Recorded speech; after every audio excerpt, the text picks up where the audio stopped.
For more than 6 decades, the Rolling Stones defied gravity, excess, and time itself. Stadiums filled, cities shut down, and generations of fans followed them from continent to continent. Now that era appears to be over.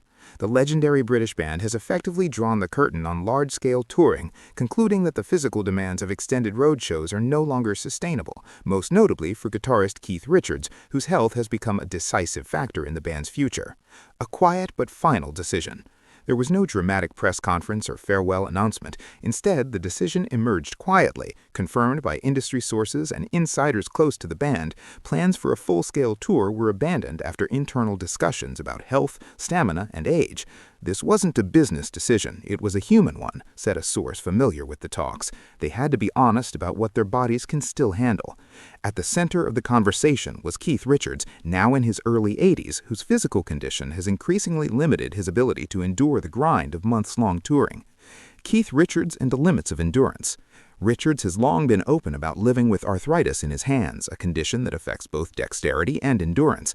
While he has continued to perform, those close to the band say the cumulative toll of travel, nightly performances, and long rehearsals has become too great. Playing a show is one thing, Richards said in a past interview. Doing it night after night with travel in between, that's another story entirely. According to sources, Richards made it clear he could no longer commit to a full stadium tour without risking further health complications.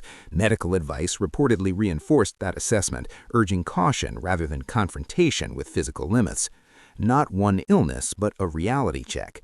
Contrary to speculation, there has been no announcement of a life-threatening diagnosis. Instead, the decision reflects what insiders describe as a wake-up call, a moment when age-related conditions, fatigue, and recovery time converged. This wasn't about collapsing or being rushed to a hospital, said one industry insider. It was about realizing that pushing forward could turn manageable issues into serious ones.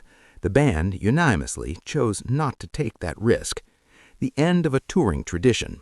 The Rolling Stones tours were not merely concerts, they were global events. Their ability to continue filling stadiums well into their 70s and 80s made them an anomaly in popular music, and a benchmark few will ever reach.